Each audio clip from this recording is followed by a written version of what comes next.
नमस्कार, मैं डॉक्टर विवेक कुमार +2 शिक्षक गया गाइडेंस प्रोग्राम के क्रैश कोर्स में आप लोगों का स्वागत है।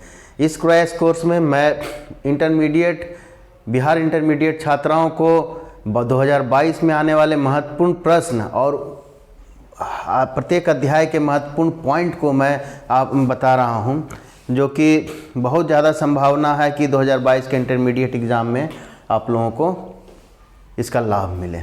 तो बच्चों, जो आज 12th का मैं अध्याय लेके आया हूँ वो है अंतर्राष्ट्रीय व्यापार, इंटरनेशनल ट्रेड। ठीक है, अंतर्राष्ट्रीय व्यापार।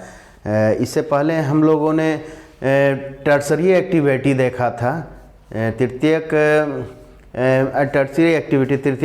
आर्थिक क्रियाकलाप। उसके अंतर्गत हम लोग देखे कि व्यापार को डाला गया है। तो उसमें वहाँ पर हम लोग व्यापार की जिक्र भी किए थे। तो उसी व्यापार को आज अंतर्राष्ट्रीय व्यापार के स्तर पे हम लोग पढ़ेंगे कि अंतर्राष्ट्रीय व्यापार क्यों आवश्यक है। और ठीक है, तो इसमें हम लोग देखेंगे, इस अध्याय में हम लोग मुख्य रूप से पढ़ेंगे कि अंतर्राष्ट्रीय व्यापार का परिचय देख लेंगे हम लोग, अंतर्राष्ट्रीय व्यापार के आधार क्या क्या हैं, उसके बाद देखेंगे अंतर्राष्ट्रीय व्यापार के प्रकार क्या हैं, प्रादेशिक व्यापार समूह, ठीक है, उसके बाद पतनों के प्रकार, टाइप्स ऑफ पोर्ट्स देखेंगे हम लोग। और उसके बाद जो इस साल आने वाले महत्वपूर्ण प्रश्न हैं वो हम आपको दे देंगे, उसका आंसर भी बहुत सारा दे देंगे, बीच बीच में ही हम आंसर बता देंगे, लघु उत्तरीय, दीर्घ उत्तरीय। ठीक है, तो ये सब आप देखोगे ध्यान से। तो सबसे पहले हम लोग देखेंगे व्यापार के विषय में। व्यापार क्या होता है? अंतर्राष्ट्रीय व्यापार तो आप लोग आम जीवन में देख ही रहे हो। व्यापार जब किसी वस्तु को, कोई भी सामान या सेवा, जैसे कि मैं सेवा दे रहा हूँ एक टीचर के रूप में, उसी तरह डॉक्टर सेवा देते हैं। तो कोई भी वस्तु बेचना या सेवा देना और किसी के द्वारा लेना, वही व्यापार हो जाता है। तो यानी कि व्यापार में क्या है, दो लोगों का हस्तक्षेप है, एक बेचेगा, एक खरीदेगा, एक सेवा देगा, एक सेवा लेगा। तो क्या हो गया, उसे व्यापार कहते हैं। तो व्यापार हमारे देश में, भारत में बहुत ज़्यादा आबादी है। 100 लगभग आज की तारीख में अगर 2020-21 की बात करें तो लगभग हमारी देश की जनसंख्या 140 करोड़ है। ठीक है, तो 140 करोड़ आबादी है। हमारे यहाँ एग्रीकल्चर, कृषि भूमि भी उपलब्ध है। हमारे यहाँ बहुत सारे इंडस्ट्री, उद्योग भी हैं, जिसमें कि बहुत तरह का प्रोडक्ट का निर्माण हो रहा है, वस्तुओं का निर्माण हो रहा है। तो सुई से लेके कार तक का निर्माण भारत में हो रहा है। फिर भी हमें आवश्यकता पड़ रही है कि अंतर्राष्ट्रीय व्यापार हम लोग करें, दूसरे देश से हम लोग व्यापार करें। क्यों? आपके मन में भी सवाल आ रहा होगा कि सर सारी सुविधा हमारे देश में है, फिर दूसरे देश से क्यों व्यापार करें? अपने घर का पैसा दूसरे देश को क्यों पहुंचाएं?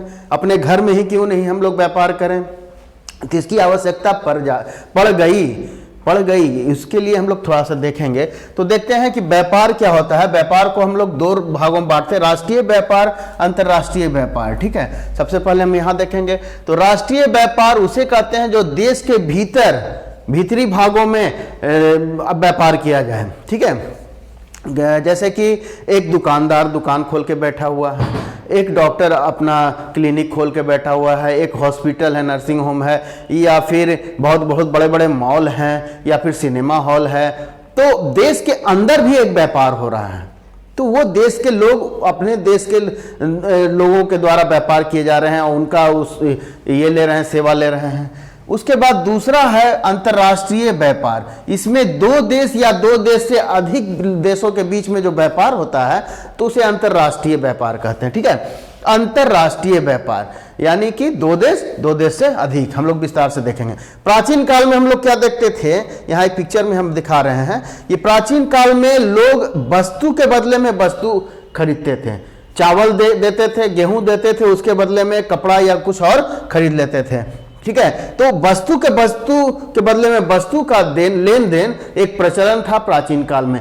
फिर धीरे धीरे समय बदला और रुपया का इजाद हुआ। उससे पहले बहुमूल्य धातुओं का, बहुमूल्य पदार्थों का इजाफा हुआ, जिसमें बहुमूल्य पदार्थ देकर जो है वहां से कुछ अन्य पदार्थ, खाद्य पदार्थ या कपड़ा या जो भी हो वो खरीदते थे। तो बहुमूल्य पदार्थ देकर लेना। उसके बाद तीसरा प्रोसेस आ गया, काल आया, उसमें रुपया देकर हम लोग किसी वस्तु को खरीदते थे। ठीक है, तो उसके बाद जो है रुपया के बाद क्या हुआ, कि विदेशों के मतलब कि रुपया के आने के बाद जो है विदेशों से व्यापार होने लगा, एक देश से दूसरे देश व्यापार करने लगे।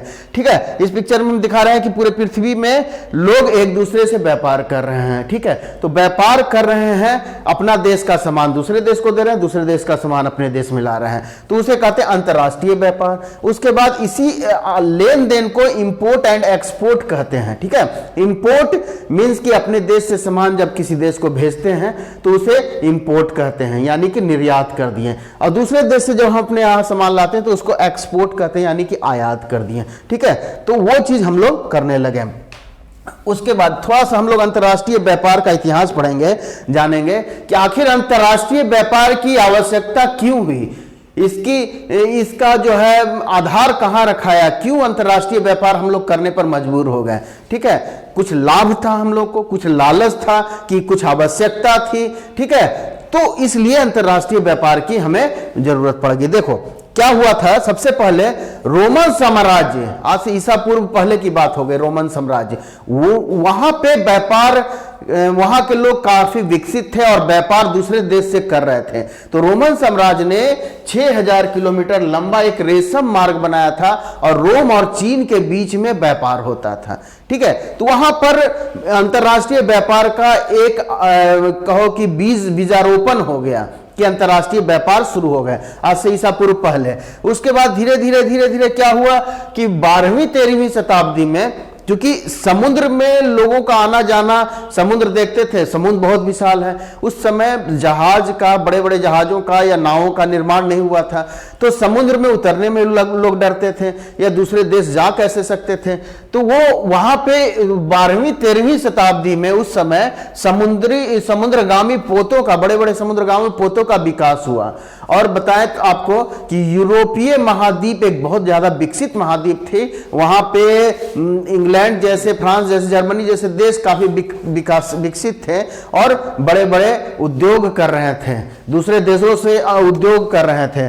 तो 12वीं 13वीं शताब्दी में क्या होता है, समुद्र पोत का जैसे ही निर्माण हुआ तो यूरोपवासी अपना नाव लेकर, समुद्र पोत लेकर, यानी जहाज लेकर दूसरे देश की खोज में निकल गए, दूसरे देश से व्यापार करने के इच्छा से निकल गए, अपना सामान, अपना माल लेकर निकल गए। इसी बीच भारत और अमेरिका का खोज हो गया। ठीक है, भारत और अमेरिका का खोज हो गया। तो भारत और अमेरिका का खोज 1498 भारत की खोज हुई थी और 1492 में अमेरिका का खोज हुआ था। कोलंबस ने खोज किया था, वास्को डी गामा भारत का खोज 1498 में किया था। ठीक है, 20 मई 1498 में वास्को डी गामा। तो उसके बाद जो है यूरोप वासियों के द्वारा जो है दूसरे देशों पर उपनिवेश बढ़ गया, यानी कि दूसरे देशों पर अपना आधिपत्य यूरोप वासी जमाने लगे। ये भारत और ये अमेरिका तो बहुत बाद पहुंचे, उसके पहले भी अफ्रीकी महादेव, बहुत से महादेशों में महाद्वीपों में जाकर बहुत सारे देशों को वो गुलाम बना चुके थे। ठीक है, और वही जो है भारत अमेरिका 15वीं शताब्दी में जो है एक बहुत बड़े प्रथा की प्रारंभ हो गई, जिसे दास प्रथा कहते हैं, यानी कि लोगों का बिक्री शुरू हो गया। एक आदमी को पकड़कर, जैसे देख रहे हैं यहाँ पिक्चर में, कहीं से भी दूसरे देश से, खासकर गरीब देशों से लोगों को फुसलाकर बहलाकर लाते थे और उसे दूसरे देशों में भेज देते थे। अब वो व्यक्ति में कहो कि ये था, बहुत ज़्यादा इमोशनल था या अपने परिवार से पूरी तरह छूट गया। ठीक है, भोला था, कहो वो व्यक्ति बहुत ज़्यादा भोला था, किसी के बहकावे में आ जाता था। और ये कहो कि यूरोपवासी बहुत चतुर थे फुसलाने में, बहलाने में। जैसे आज के बच्चों को हम लोग कहते हैं ना, कोई फुसला लेगा, बहला लेगा, तो पहले के लोग बच्चा ही थे। ठीक है, अपनी सोच के अनुसार। तो वो उनको फुसला कर दूसरे देश ले जाते थे और वहां बेच देते थे। कई एक लोग तो मैंने एक बार बिक गए तो वो जीवन में अपने परिवार से कभी मिले नहीं। तो इस तरह से दास प्रथा की शुरुआत हुई और 15वीं शताब्दी में बहुत ज्यादा ये रंग पकड़ा दास प्रथा। हालांकि ये दास प्रथा का समापन हो गया, अमेरिका, डेनमार्क जैसे, इंग्लैंड जैसे देशों ने इसको समाप्त किया 1892-94 ईस्वी में, इसको धीरे धीरे समाप्त कर दिया अपने देश से। उसके बाद पूरे विश्व में धीरे धीरे समाप्त हो गया। भारत में भी ये दास प्रथा का प्रचलन था। खैर जो भी हो, तो ये दास प्रथा का भी व्यापार होने लगा एक देश से दूसरे देश में। उसके बाद दास प्रथा के बाद जो है औद्योगिक क्रांति आ गई। देखो क्या था दास प्रथा में, था मजबूत लोगों को, जैसे साउथ इंडिया, अफ्रीका देश से उठाकर लोगों को ले जाते थे अपने देश में और उससे मजदूरी करवाते थे। शरीर से वो बलिष्ठ होते थे, उससे मजदूरी लेते थे। उसी तरह उस समय मशीनों का भी आविष्कार नहीं था, तो लोगों के द्वारा ही मशीन का काम लिया जाता था, वो दास प्रथा थी। उसके बाद जब औद्योगिकरण हुआ, औद्योगिकरण का विकास हुआ, तो अंतर्राष्ट्रीय व्यापार में एकाएक तेजी आ गई।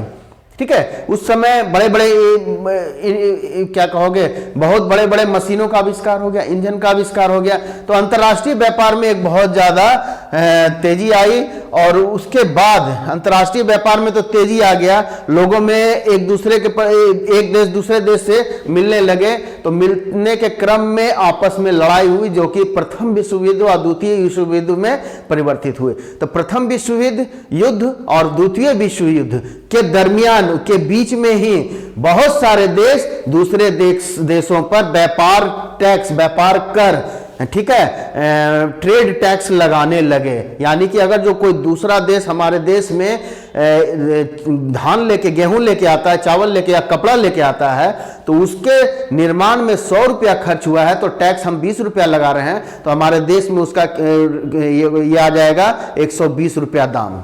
ठीक है, तो 120 रुपया का सामान, वो 20 रुपया टैक्स हो गया, तो वो टैक्स लगा दिया। उसके बाद साथ ही संख्यात्मक वस्तुओं की संख्यात्मक, यानी कि उसका जो है क्वांटिटी भी लिमिट कर दिया। ठीक है, वस्तु का क्वांटिटी भी लिमिट कर दिया, जिससे हुआ कि वस्तु आप 100 टन से ज्यादा नहीं ला सकते हो या 1000 टन से ज्यादा नहीं ला सकते, उसकी क्वांटिटी लिमिट हो गई। तो इस तरह जो है बहुत सारे देश प्रथम द्वितीय युद्ध के बीच में व्यापार कर और संख्यात्मक प्रतिबंध लगा दिया। ठीक है, जब ये दोनों इस तरह की टैक्स लगाने लगे बहुत सारे देश, तो उसी समय एक बहुत बड़ी संस्था का निर्माण हुआ 1948 ईस्वी में। ठीक है, इसको गेट कहते हैं। क्या कहते हैं? गेट, GATT, इसको याद रख लेना, एग्जाम में आने वाला है। GATT कब हुआ इसका निर्माण? 1948 ईस्वी में। इसका फुल फॉर्म क्या होता है? General agreement for tariff and trade. ठीक है, general agreement for tariff and trade, इसका फुल फॉर्म होता है गेट, GATT, याद रख लेना। ठीक है, इसकी स्थापना हुई और उसके बाद इसका नाम बाद में बदलकर WTO रख दिया गया, यानी कि वर्ल्ड ट्रेड ऑर्गेनाइजेशन। ठीक है, विश्व व्यापार संगठन हिंदी में बोलते हैं, विश्व व्यापार संगठन। उसके बाद इसमें जो है इंपोर्ट एक्सपोर्ट बहुत तेजी से होने लगा एक देश दूसरे देश में। क्या होता है क्या क्या हुआ इसमें WTO में, वर्ल्ड ट्रेड ऑर्गेनाइजेशन में, हम लोग इसको विस्तार से बाद में पढ़ेंगे। ठीक है, अभी देखते हैं। अब तो इतिहास में अब तो ये समझ में आ गया कि विश्व में अंतर्राष्ट्रीय व्यापार की आवश्यकता क्यों हुई, कैसे लोग अंतर्राष्ट्रीय व्यापार करने लगे, क्यों करने लगे हैं। आप समझ गए होंगे कि हमें कुछ चीजों की आवश्यकता हुई, जैसे कि हमारे पास सभी चीज थे उस समय प्रारंभिक, आज से 100 साल 200 साल 400 साल पहले की बात हम कर रहे हैं। हमारे पास आधारभूत सभी चीजें थी, जैसे कि हमारे पास भोजन था, कृषि प्रदेश थी हमारी, तो हमारे पास चावल गेहूं सब चीज, भोजन के लिए सारी सुविधाएं उपलब्ध थी। लेकिन हमारे पास जो था कपड़े भी थे, लेकिन हमारे पास यूरोपीय वासियों की तरह बेहतर कपड़े नहीं थे, चमकीले अट्रैक्टिव कपड़े नहीं थे, तो वो कपड़े ला के हमें देते थे। उसके बाद विलासिता की वस्तुएं, बहुत सारी विलासिता की वस्तुएं लाकर वो हमारे यहाँ देने लगे। बेहतर से बेहतर वो घोड़ा लेकर आते थे, बेहतर से बेहतर वो नाव लेके आए, बेहतर से बेहतर वो घोड़ा गाड़ी लेके आए। मतलब कुछ ना कुछ, उस समय की बात कर रहे हैं, कुछ ना कुछ ऐसा चीज लेके आते थे जो कि हमारे देश में नहीं मिल रहा है। तो हमारे देश के लोग अट्रैक्ट होते थे, चाहते थे कि हमारे पास भी रहे, रेशम का कपड़ा लेके आए। ठीक है, तो ये सब चीज देखने के बाद लोगों को लगा कि हमारे पास भी होना चाहिए। जैसे कि चाय हम लोग पी रहे हैं, चाय पत्ती नहीं थी तो चाय पत्ती का भी, कॉफी का लाना विदेशों के द्वारा आना हुआ, विदेश से लेके आए, हम लोग भी उसके आदी हो गए, शौकीन हो गए। तो क्या ये सब विलासिता की चीजें हैं? धीरे धीरे बहुत सारे चीज जो हमारे देश में नहीं मिलता था वो विदेश से उसमें आने लगा। तो और हमारे देश का चीज जो कि हाँ दूसरे देशों में नहीं मिलता था, जैसे मसाले, चावल, गेहूं, हमारे यहाँ जो जिस तरह प्रकार की चावल हो रही है, गेहूं हो रही है, जिस क्वालिटी का, बेहतर क्वालिटी का चावल गेहूं हो रहा, वो दूसरे देश में जाने लगा। या फल वगैरह जो है हमारे देश का दूसरे देश में ले जाने लगे। ठीक है, हमारे देश में संसाधन बहुत सारे थे, जैसे सोना, चांदी, हीरा, ये सब उठाकर दूसरे देश, अपने देश वो ले जाने लगे। तो क्या हुआ, जो चीज हमारे यहाँ मिल रहा है वो अपने यहाँ ले जा रहे हैं, वो जो चीज उनके यहाँ मिल रहा है वो अब हमारे यहाँ ला रहे हैं। अब जैसे हमारे यहाँ कच्चा संसाधन बहुत सारा, लोहा, एल्युमिनियम मिल रहा था, लेकिन एल्युमिनियम नहीं, बहुत सारे चीज मिल रहे थे, बॉक्साइट वगैरह, तो वो कच्चा संसाधन हमारे यहाँ से ले जाते थे और आयरन और स्टील में निर्माण करके हमारे यहाँ ला के बेचते थे। मतलब विनिर्मित वस्तुएं भी हमारे यहाँ ला के बेचने लगे। उससे क्या हुआ, उन वस्तुओं की तरफ हम अट्रैक्ट हुए। ठीक है, अट्रैक्ट हुए, उनके प्रोडक्ट को हम खरीदने लगे, अपना जो है उत्पाद, कच्चा माल, बहुत सारा माल देने लगे। तो इस प्रकार जो है अंतर्राष्ट्रीय व्यापार का शुरुआत हुआ, तालमेल बैठने लगा। लेकिन इसमें जो है बहुत सारा लाभ भी होता है, नुकसान भी होता है। तो इसी पर है अंतर्राष्ट्रीय व्यापार का आधार। ठीक है, अंतर्राष्ट्रीय व्यापार का आधार जो इसी पर रखा गया कि बहुत जो वस्तु हमारे पास नहीं उनके पास है, उनके पास नहीं हमारे पास है, हम लोग उसका लेन देन करते हैं और पैसा भी लेते हैं। इससे विदेशी मुद्रा का हमें लाभ होता है या फिर उनको लाभ होता है। तो इस पे एक सवाल आता है, अंतर्राष्ट्रीय व्यापार के आधार पर एक सवाल बनता है बच्चों, अंतर्राष्ट्रीय व्यापार के प्रमुख आधारों की व्याख्या कीजिए। ये दीर्घोत्तरीय प्रश्न है। ठीक है, इसमें से आपको तोड़ कर लघुत्तरीय प्रश्न भी आ सकता है। इसको दीर्घोत्तरीय प्रश्न के रूप में हम लोग देखते हैं। प्रश्न क्या है, अंतर्राष्ट्रीय व्यापार के प्रमुख आधारों की व्याख्या करें। इसका प्रमुख आधार 1, 2, 3, 4, 5, 6 है। ठीक है, 6 प्रमुख आधार है। कौन कौन से हैं? ये है राष्ट्रीय संसाधनों में भिन्नता, आर्थिक विकास की प्रावस्था, जनसंख्या कारक, विदेशी निवेश की सीमा, परिवहन के साधनों की सुविधा, राष्ट्रीय आय। इनकी ये 6 आधार है। इनको हम लोग बारी बारी से विस्तार पूर्वक पढ़ेंगे। राष्ट्रीय संसाधनों में भिन्नता, ठीक है, राष्ट्रीय संसाधनों में भिन्नता जो है, इसको फिर से हम लोग 3 भागों में बांटते हैं। राष्ट्रीय संसाधनों की भिन्नता क्या आती है? भौगोलिक संरचना, खनिज संसाधन, जलवायु। राष्ट्रीय संसाधनों की भिन्नता यही 3 है। सबसे पहले हम लोग देखते हैं कि भारत को ही ले लो, पूरे विश्व में एक ही चीज है, मतलब कि भौगोलिक स्थिति, जलवायु स्थिति सब अलग अलग है। कुछ अलग, भारत का कुछ अलग है, चीन का अलग है, अमेरिका का अलग है, ब्रिटेन का अलग है, सबका अलग अलग भौगोलिक स्थिति, जलवायु स्थिति है। तो उसी के आधार पर है और उसी के साथ साथ खनिज संसाधनों की भी स्थिति अलग है। तो उसी में हम लोग पढ़ते हैं राष्ट्रीय संसाधनों में भिन्नता। भारत का राष्ट्रीय संसाधन कुछ है, ब्रिटेन का कुछ है, समझ रहे हो ना?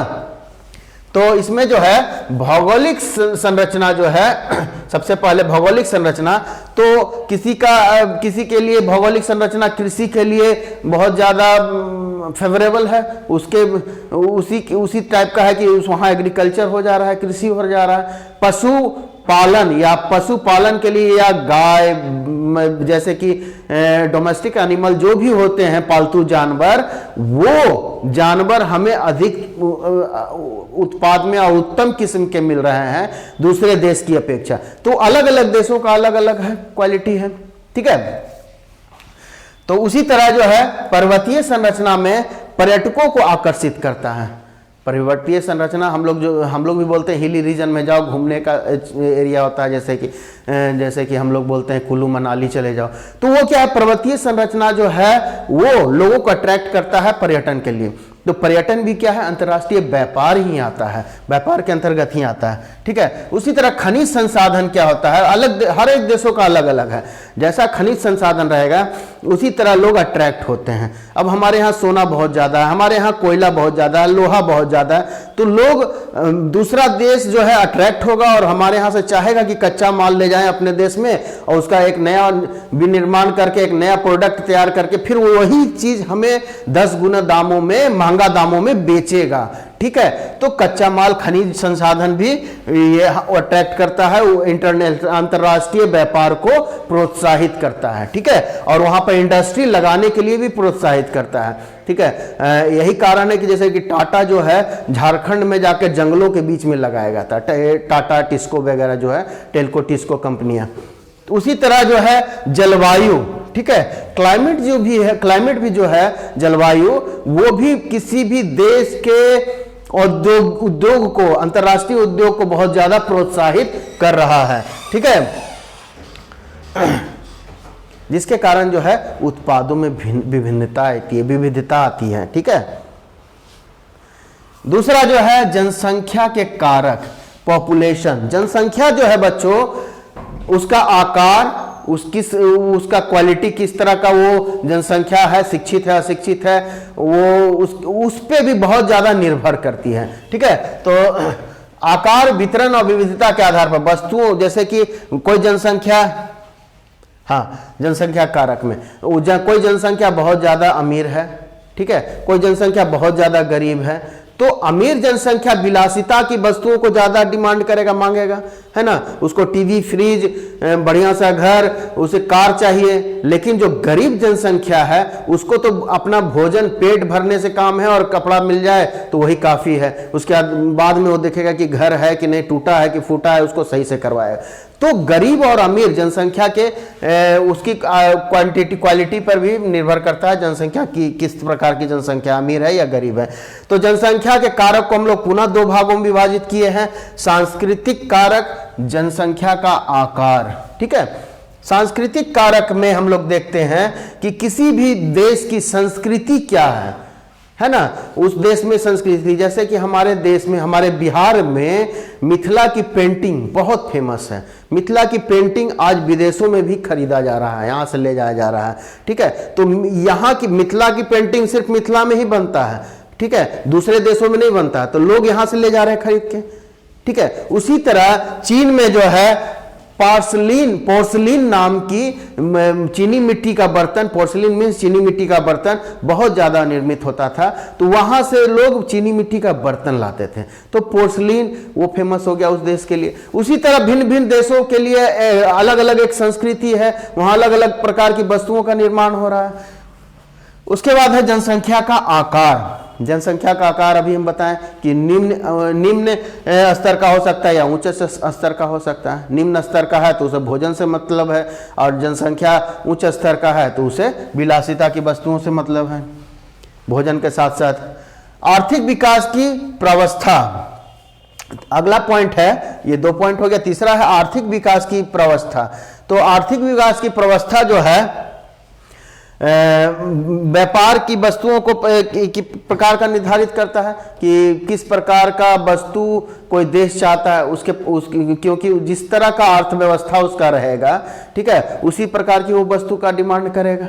बहुत ज्यादा पैसा वाला, बहुत कम गरीब देश है तो वो भोजन, कपड़ा, ये सब का डिमांड करेगा, मांग करेगा। और बहुत ज्यादा पैसा है तो वहां पे फिर विलासिता की वस्तुएं भोजन के साथ साथ वो आ जाता है। उसके बाद जो है कृषि प्रधान देश जो है विनिर्माण करता है, और कृषि प्रधान देश क्या आयात करेगा, विनिर्मित वस्तुएं दूसरे देश से, ठीक है, विनिर्मित वस्तुएं। कृषि, हमारे यहाँ कृषि का उत्पादन है, बहुत सारे फसलें उत्पादित हो रही है, तो हम क्या मांग करेंगे, हम मांग करेंगे कि बहुत जो वस्तुएं हैं विनिर्मित, जैसे कि टीवी हो गया, फ्रिज हो गया, या फिर कार हो गई, या फिर बढ़िया कालीन हो गया, बढ़िया कपड़ा हो गया, या फिर आयरन और स्टील, लोहा इस्पात से निर्मित बहुत सारी वस्तुएं हैं, कुछ भी हम लोग मांग सकते हैं, डिमांड करते हैं, तो उसको कहते हैं कि कृषि प्रधान देश मांग करेगा। और जो औद्योगिक देश है उसके विपरीत औद्योगिक देश मांग करेगा क्या, कि कच्चा माल हमें चाहिए, हमें कृषि उत्पाद चाहिए, ठीक है। तो दोनों देश में एक तालमेल बैठेगी। उसके बाद नेक्स्ट पॉइंट है विदेशी निवेश की सीमा, ठीक है। विदेशी निवेश, हर निवेशक, हर देश चाहता है कि उसकी जो है दूसरे देश पर बहुत ज्यादा निवेश हो, ताकि वो देश भी उसी का देश हो जाए, ठीक है। लेकिन हर एक देश उस पर कंट्रोल लगाए हुए हैं, एक सीमा तक ही उसका उससे निवेश चाहता है, ठीक है। जैसे कि विकासशील देश खनन, भारी अभियंत्रण, मशीनरी, बागवानी, कृषि आदि का विकास के लिए पूंजी का अभाव होने के कारण जो होता है विकासशील देशों में, वो विदेश उस पे पूंजी लगाते हैं कि वहाँ पे इंडस्ट्री लगाएं, ठीक है। तो और आधारभूत इंडस्ट्री वो भी तेज होता है, कहेगा आधारभूत इंडस्ट्री लगाएगा और कच्चा माल यहाँ से ले जाएगा और फिर भी निर्मित अपने देशों से लाकर यहाँ महंगे रेट में बेचता। वो नहीं चाहता है कि कोई भी देश की विकासशील देश में बढ़िया से बढ़िया इंडस्ट्री लगे। परिवहन के साधनों की सुविधा, परिवहन के साधनों की सुविधा के साथ साथ क्या हो गया कि अंतर्राष्ट्रीय व्यापार में एक अलग प्रकार की क्रांति आ गई। जैसे कि पहले कच्चा माल, जैसे कि कहो कि खराब होने वाला, तुरंत खराब होने वाली वस्तुएं एक देश से दूसरे देश सप्लाई नहीं होती थी, जैसे फल, सब्जियां, अंडे, इस प्रकार की वस्तुएं जो है, मक्खन, दूध, क्रीम, ये सब वस्तुएं बहुत कम सप्लाई होती थी दूसरे देश को। लेकिन कोल्ड स्टोरेज बनने के कारण, कोल्ड स्टोरेज को हिंदी में कहते हैं शीत भंडार बनने के कारण और तेज रफ्तार की गाड़ियां के विकास के कारण जो है अब इस प्रकार की वस्तुओं का भी एक देश से दूसरे देश में निर्यात आयात होने लगा है। उसके बाद है राष्ट्रीय आय। जिस देश की राष्ट्रीय आय अधिक होगी उस देश में जीवन स्तर उच्च होगा, वहां पर अधिक विदेशों से अधिक व्यापार होगी, ठीक है। इस प्रकार जो है आय का उपयोग अधिक होगा इत्यादि। अंतर्राष्ट्रीय व्यापार के प्रकार वो हो गया, वो सवाल समाप्त हुई। अब है अंतर्राष्ट्रीय व्यापार के प्रकार। दूसरा जो है पॉइंट है हमारा आज का दूसरा पॉइंट, अंतर्राष्ट्रीय व्यापार के प्रकार। टाइप्स ऑफ इंटरनेशनल ट्रेड, कितने प्रकार की व्यापार होती हैं? द्विपार्श्विक व्यापार, बहुपार्श्विक व्यापार, बायोलेटरल ट्रेड, मल्टीलेटरल ट्रेड। द्विपार्श्विक व्यापार क्या होते हैं? जब दो देश के बीच में व्यापार होता है, निर्यात आयात होता है, तो उसे द्विपार्श्विक व्यापार कहते हैं, ठीक है। एक देश कच्चा माल लेता है तो दूसरा देश विनिर्मित माल उसे देता है, ठीक है। दूसरा होता है बहुपार्श्विक व्यापार, मल्टीलेटरल ट्रेड। मल्टीलेटरल ट्रेड में एक देश बहुत सारे व्यापारी देशों के साथ व्यापार करता है, ठीक है। उसी में जो है एक कुछ देश जो है दूसरे देश को क्या कहते हैं? सर्वाधिक अनुकूल राष्ट्र का उपाधि प्रदान करते हैं, MFN, मोस्ट फेवर्ड नेशन, ठीक है। मोस्ट फेवर्ड नेशन, MFN का उपाधि प्रदान करते हैं, मोस्ट फेवर्ड नेशन। इसमें क्या होता है कि जो राष्ट्र, एक राष्ट्र, मान लो कि राष्ट्र ए राष्ट्र बी से अधिक धनी है, तो राष्ट्र बी जो है ए को MFN यानी कि मोस्ट फेवर्ड नेशन का उपाधि देगा और उससे कुछ टैक्स में बेनिफिट लेगा। वहां से जो वस्तु आएगी उससे 10% का डिस्काउंट, कहो 20% का डिस्काउंट उसको मिल जाएगा, वो उसको सस्ता माल देगा, ठीक है। ये होता है मोस्ट फेवर्ड नेशन देने के बाद। इसी में एक सवाल आता है लघुत्तरीय बच्चों, मुक्त व्यापार क्या है? मुक्त व्यापार, मुक्त से मिल रहा है फ्री, मुक्त मीन्स फ्री, तो फ्री मीन्स हो गया, फ्री ट्रेड मीन्स हो गया कि आपको कोई देश जो है आपको मुक्त व्यापार का आदेश देता है तो इसको व्यापार का उदारीकरण भी कहते हैं, ठीक है। मुक्त व्यापार को व्यापार का उदारीकरण कहते हैं।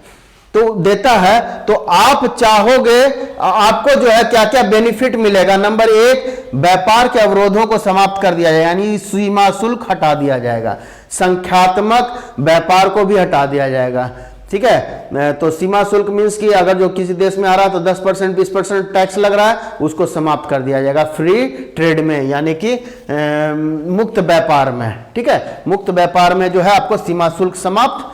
उसके बाद दूसरा जो है घरेलू पदार्थों, सेवाओं, प्रतियोगिताएं करने की समस्त स्थान वस्तुओं को सेवाओं के लिए, हाँ, तो यहां पर क्या करेगा? दूसरा होता है कि आपको पूरे देश में फ्री ट्रेड में कहीं भी आप जाकर अपना वस्तु बेच सकते हो, ठीक है। और उसमें लोकल जो प्रोडक्ट निर्माण हो रहा है, उस देश का जो प्रोडक्ट हो रहा है उसके साथ आप कंपटीशन भी, प्रतियोगिता भी कर सकते हो, ठीक है। मान लिया कि हमने जो ये शर्ट पहना है, ये शर्ट यहाँ पर लोकल मार्केट में हमारे देश में 1000 में बन रहा है, तो विदेश से जब वो आएगा तो वो 900 रुपया में उसको बेचेगा, उसको फ्री ट्रेड मिला है, ठीक है, टैक्स उसको फ्री, वो संस्था वहाँ उत्पाद किया, उसके बाद बेहतरीन मशीन था, वो संस्था उत्पादन करके यहाँ पर फ्री ट्रेड का लाभ लेते हुए, टैक्स फ्री लेते हुए यहाँ पर 900 रुपया में ही बेचेगा। तो क्या हुआ, एक प्रतियोगिता हो गया यहाँ पे। उसका तीसरा है विकल्पों की उपलब्धता बढ़ जाती है।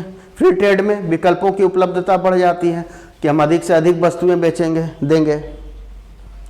इसमें दूसरा सवाल इस पॉइंट में आता है, मुक्त व्यापार तथा भूमंडलीकरण की किन्हीं 2 समस्याओं को स्पष्ट कीजिए। ठीक है, लाभ तो है ही मुक्त व्यापार से, हमें मिल गया, पूरा प्रतियोगिता भी कर रहे हैं और अधिक से अधिक माल भी हम दे रहे हैं, ठीक है, लेकिन इसकी समस्याएं हैं बहुत सारी, जिसमें से 2 समस्याओं को हम लोग यहां रख रहे हैं। पहला है कि विकसित देशों की अर्थव्यवस्था पर जबरदस्ती थोप दिया जाता है। ठीक है, बहुत सारे देश होते हैं कि विकसित देश को कहते हैं हम फ्री ट्रेड करेंगे, थोप दिया जाता है कि हम फ्री ट्रेड करेंगे तो करेंगे विकासशील, वो गुट के माध्यम से, ठीक है, WTO जैसे ऐसे संस्थाओं के माध्यम से उस पर थोप दिया जाता है। तो उस क्या होता है, विकासशील देश जो है विकास नहीं करके उसके विकास में अवरोध उत्पन्न होता है। ठीक है, दूसरा जो है सस्ते मूल्य की वस्तुओं को अपने देश में डंप कर देना। ठीक है, क्या होता है कि अपना देश में जो प्रोडक्ट तैयार हो रहा है उसको जो है अपने देश में सस्ते भाव में बेच देना। ठीक है, उसको डंपिंग कहते हैं। अगला पॉइंट है बच्चों, प्रादेशिक व्यापार समूह, रीजनल ट्रेड ब्लॉक्स। प्रादेशिक व्यापार समूह हम लोगों ने बात किया, यहाँ गेट के बाद जो है WTO का निर्माण हो गया, तो उसी के विषय में अब हम लोग बात करेंगे मुख्य रूप से, क्योंकि प्रादेशिक व्यापार समूह एक बहुत बढ़िया आधार रहा अंतर्राष्ट्रीय व्यापार का। प्रादेशिक व्यापार समूह बनने के कारण जो है अंतर्राष्ट्रीय व्यापार में एक लचीलापन भी आ गया, बहुत सारी लड़ाई झगड़ा जो हो गया या विवाद जो है ये समाप्त कर दिया। तो इस तरह से जो है इसका बनना एक अंतर्राष्ट्रीय व्यापार के लिए बहुत बड़ा लाभकारी रहा। ठीक है, तो प्रादेशिक व्यापार समूह भौगोलिक सामीप्य, समरूपता, पूरकता के साथ देशों के मध्य व्यापार को बढ़ाने या विकासशील देशों के व्यापार पर लगे प्रतिबंधों को हटाने के उद्देश्य से अस्तित्व में आया। ठीक है, वो विकासशील देशों के लिए क्या हुआ कि मतलब कि रीजनल ट्रेड और ब्लॉक्स जो है और भौगोलिक सामीप्य और समरूपता को और उसके मतलब कि उसके बीच में जो एक दूरी बन रही थी उसको समाप्त करने के ध्येय से इसको लाया गया। उसके बाद विवादों को भी समाप्त किया गया। आज के डेट में जो है 120 प्रादेशिक व्यापारिक समूह हैं। मतलब कि ये WTO तो हम एक उदाहरण दे रहे हैं आपको, एक सिंगल उदाहरण दे रहे हैं। ऐसे ऐसे ऑर्गेनाइजेशन जो है पूरे विश्व में 120 हैं। ठीक है, 120 हैं और वो जितने 120 हैं उसमें 52% व्यापार सिर्फ इन्हीं से हो रहा है। ठीक है, 48% स्वतंत्र रूप से व्यापार कर रहे हैं, लेकिन 52% जो है 120 जो आपको प्रादेशिक व्यापार समूह बनाया गया है उसी के माध्यम से व्यापार हो रहा है। तो सबसे पहले हम लोग देखते हैं विश्व व्यापार संगठन WTO, वर्ल्ड ट्रेड ऑर्गेनाइजेशन कैसे अस्तित्व में आया, कब आया। तो हमने देखा कि गेट का नाम, गेट जो है 1948 में इसका निर्माण हुआ और गेट का नाम ही बदलकर ये WTO रख दिया गया। कब? 1994 में गेट के सदस्य देशों ने गेट का नाम बदलकर WTO रखा और इसको वर्ल्ड ट्रेड ऑर्गेनाइजेशन कहा गया। ये अस्तित्व में आया 1 जनवरी 1995 में। ठीक है, 1 जनवरी 1995 में वर्ल्ड ट्रेड ऑर्गेनाइजेशन जो है अपने स्वरूप में आया। वर्तमान में 2016 के अनुसार 164 देश इसके सदस्य हैं। सबसे बड़ा अगर जो प्रादेशिक व्यापार समूह है विश्व में तो वो WTO ही है, वर्ल्ड ट्रेड ऑर्गेनाइजेशन ही है। और इसमें जो है 164 देश हैं और इसकी जो राजधानी, इसका जो मुख्यालय है वो जेनेवा स्विट्जरलैंड में है। ठीक है, ये सब ऑब्जेक्टिव में आएगा आपको वस्तुनिष्ठ में कि वर्ल्ड ट्रेड ऑर्गेनाइजेशन का मुख्यालय कहाँ है, स्विट्जरलैंड में। ठीक है। उसके बाद पूछेगा कि 2016 के अनुसार इसके सदस्य देशों की संख्या कितनी है, तो है 164। ये सब आपको ऑब्जेक्टिव में वस्तुनिष्ठ प्रश्न में आएंगे, तो इसको ध्यान से आप देखोगे, पढ़ोगे। उसके बाद जो है विश्व व्यापार संगठन के प्रमुख रूप से निम्नलिखित कार्यों को संपादित करते हैं। कौन कौन से कार्य WTO के निर्माण से कौन कौन सा विश्व व्यापार अंतर्राष्ट्रीय व्यापार को फायदा हो रहा है, तो वो है आपसी विवाद को ये निपट रहा है, ठीक है। वो जो है व्यापार संबंधी नियमों का निर्धारण कर रहा है, व्यापार कैसे होना है, क्या कब करना है, किसके साथ करना है, इस तरह के नियम जो है ये बना रहा है WTO। व्यापारिक क्रियाओं को वैश्विक स्तर पर आधार दे रहा है, ठीक है। व्यापार जो हो रहे हैं उसकी एक्टिविटी को, क्रिया को जो है वैश्विक अंतरराष्ट्रीय स्तर पर वो आधार दे रहा है। इसके अलावा बहुत सारी सुविधाएं, दूरसंचार, बैंकिंग जैसी फैसिलिटी भी WTO दे रहा है। वर्ल्ड ट्रेड ऑर्गेनाइजेशन का अपना बैंक होता है, ठीक है। ये विश्व की मानचित्र है। अब जो है हम लोग बहुत सारे राष्ट्रीय प्रादेशिक व्यापार समूहों के विषय में हम लोग देखेंगे, पढ़ेंगे, ठीक है। तो सबसे पहले जो है यहां से देखो, जितने भी आपको प्रादेशिक व्यापार समूह हैं, जैसे आसियान है, IMS है, UA है, इस तरह के जितने भी है, सबसे एक वस्तुनिष्ठ प्रश्न या लघु तरीय प्रश्न आने की संभावना है। तो आप इसको थोड़ा सा ध्यान से याद कर लो। इसमें याद क्या करोगे, इसका नाम, इसका फुल फॉर्म क्या है, इसका मुख्यालय कहां है, ये इसके सदस्य राष्ट्र देशों की कौन कौन सदस्य राष्ट्र देश हैं, इनकी संख्या कितनी है, उसके बाद उत्पत्ति कब हुई, यह किस प्रकार की वस्तुओं का निर्माण कर रहा है, और सहयोग के क्षेत्र, अन्य कौन कौन से सहयोग के क्षेत्र इसके हैं। ये सब 5 पॉइंट जो है, 6 पॉइंट जो है आपको याद रखने पड़ेंगे, ठीक है, प्रत्येक का। तो ये जो आपको हम चार्ट दे रहे हैं आपके NCERT बुक से लिया गया है, उसमें भी आप देखकर याद कर सकते हो, ठीक है। तो सबसे पहले आसियान है,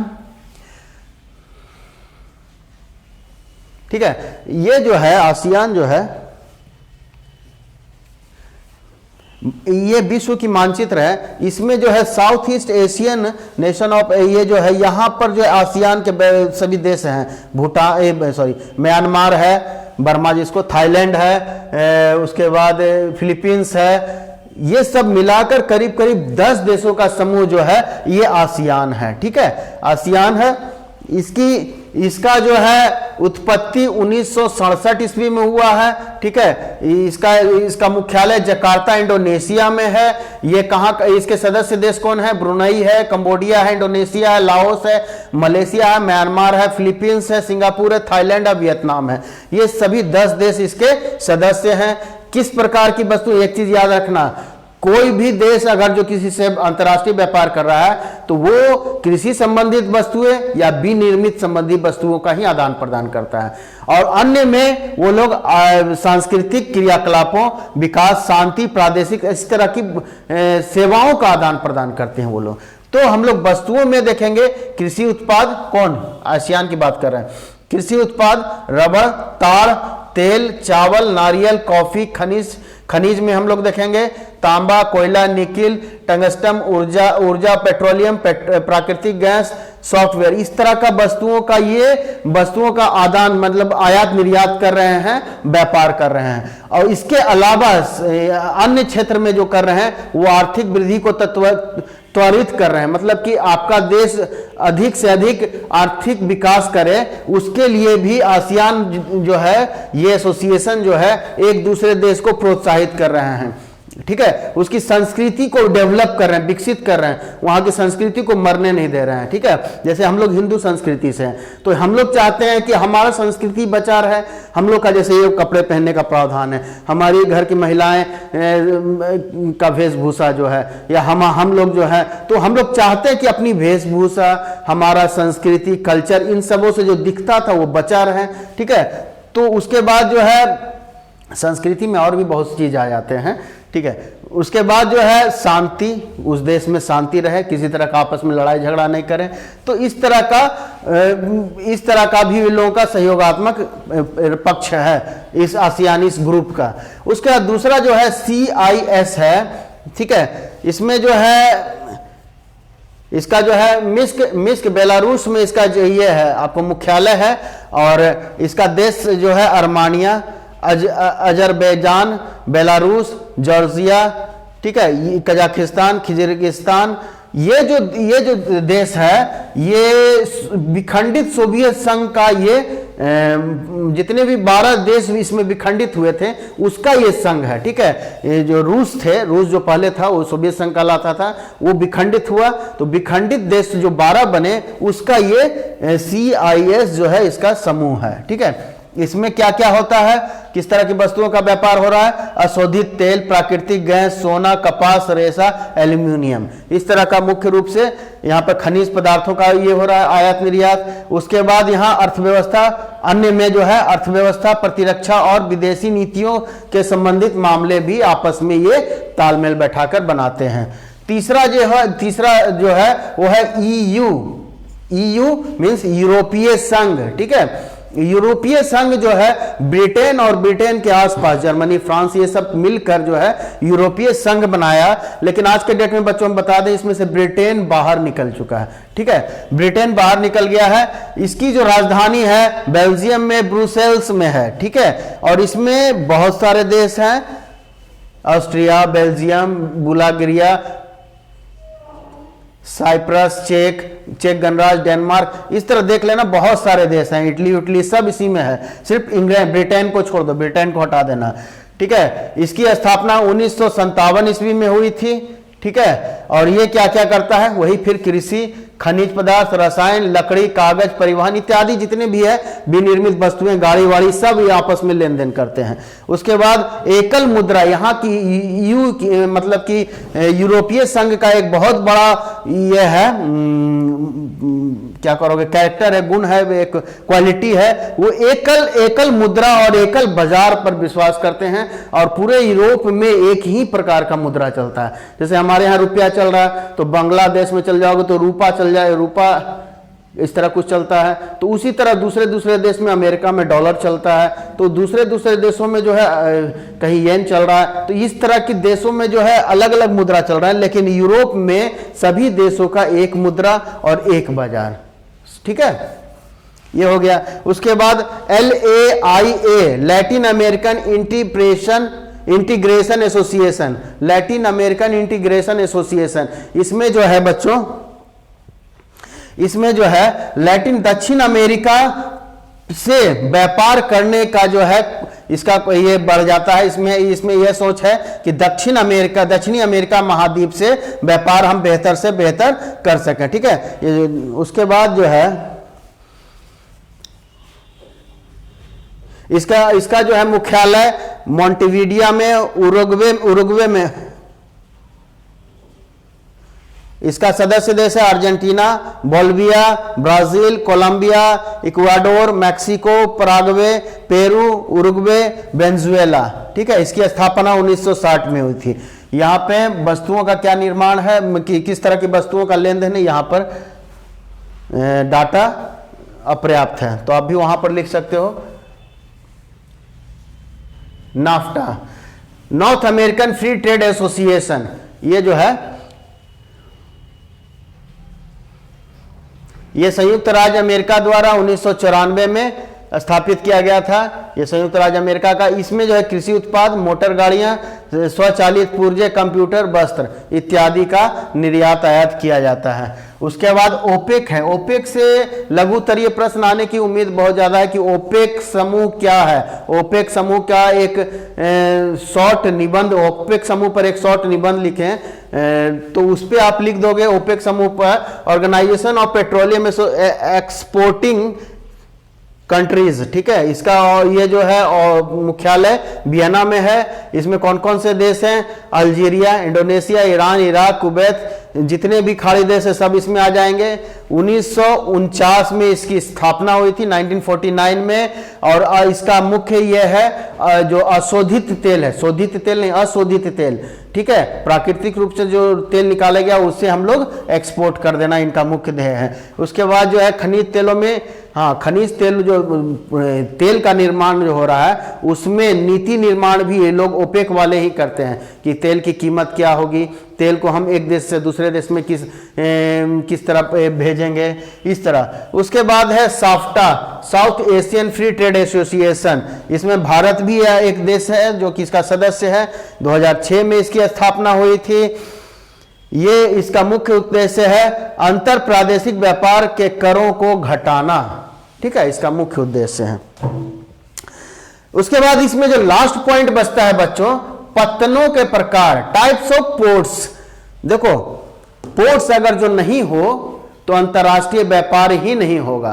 पोर्ट्स समुद्र के देश, किसी देश के किनारे जो जहाज लगता है, जहां पर कि समुद्र से माल उतारा जाता है, उसको पोर्ट्स पतन कह रहे हैं, ठीक है। तो वो पोर्ट्स नहीं होगा तो हम लोग क्या व्यापार कर पाएंगे? वो उसी पोर्ट्स को, उस पत्तन को उस प्रवेश द्वार कहा जाता है, किसी भी देश का प्रवेश द्वार कहा जाता है, ठीक है। पत्तनों के प्रकार को हम लोग 3 भागों में विभाजित करते हैं। निपटाए गए नौभार के अनुसार, अवस्थिति के आधार पर, विशिष्टकृति कार्यकलापों के आधार पर, सॉरी जवान फिसल जाता है। निपटाए गए नौभार के अनुसार, अवस्थिति के आधार पर, विशिष्टीकृत कार्यकलापों के आधार पर 3 प्रकार से विभाजित किए जाते हैं। तो इसमें जो है आपके एग्जाम में बहुत ज्यादा आने की उम्मीद है अवस्थिति के आधार पर, विशिष्टीकृत कार्यकलापों के आधार पर, ठीक है। तो इसी से सवाल आएंगे। किस तरह के सवाल आएंगे? ये सवाल है अवस्थिति के आधार पर पत्तनों को वर्गीकृत कर उनकी विशेषताएं स्पष्ट कीजिए, ठीक है। तो अवस्थिति के आधार पर हम लोग पत्तनों को विभाजित करेंगे। तो अंतर्देशीय पतन, बाह्य पतन। अंतर्देशीय और बाह्य पतन क्या है, इसको ध्यान से समझ लेना। ये पतन सागरीय तट से दूसरे अवस्थिति होते हुए होती है, लेकिन सागर में इन पोतों का संबंध एक नदी या एक नहर द्वारा जुड़ा रहता है। उदाहरण मैनचेस्टर, ठीक है। इसमें जो है बड़े बड़े पतन जो है आते हैं, तो वो एक मतलब कि एक नहर या नदी के माध्यम से देश से जुड़े रहते हैं। जैसे कलकत्ता पतन जो है वो हुगली नदी द्वारा सागर से जुड़ा हुआ है, ठीक है।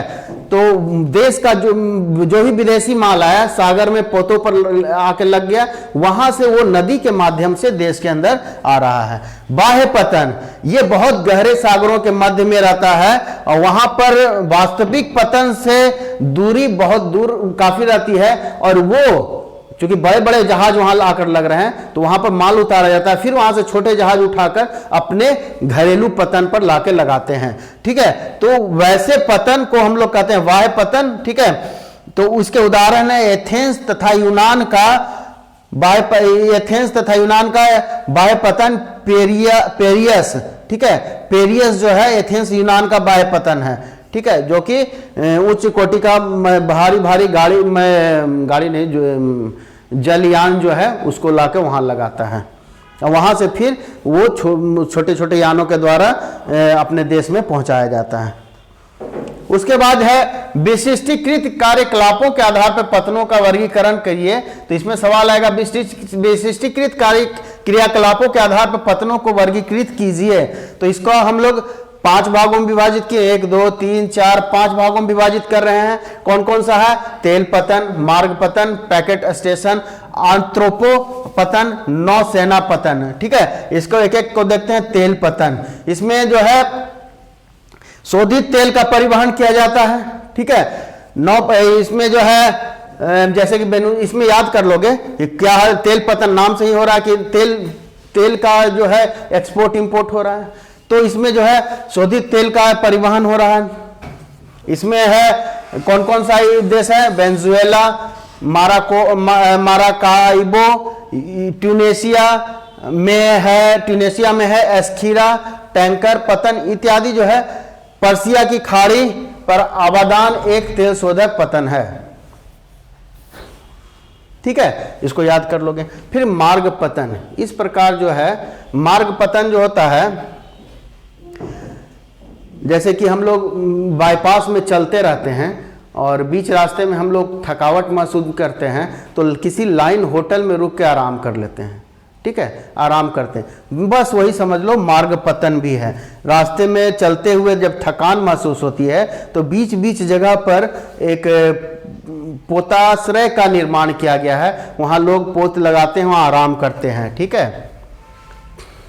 और उसके बाद आराम करते हैं, भोजन भी लेते हैं, अपने जलयानों में ईंधन भी भरते हैं, पानी पीने के लिए पानी भी लेते हैं, ठीक है। इस प्रकार की आधारभूत चीज लेते हैं। इसमें जो है एक होनोलुलु है, अदन है, सिंगापुर, इस तरह के अच्छे उदाहरण हैं। होनोलुलु एक द्वीप है, सिंगापुर द्वीप है जो कि समुद्र के बीच में है, वहां पर इस तरह की व्यवस्था की गई है। इसी में जो है पैकेट स्टेशन,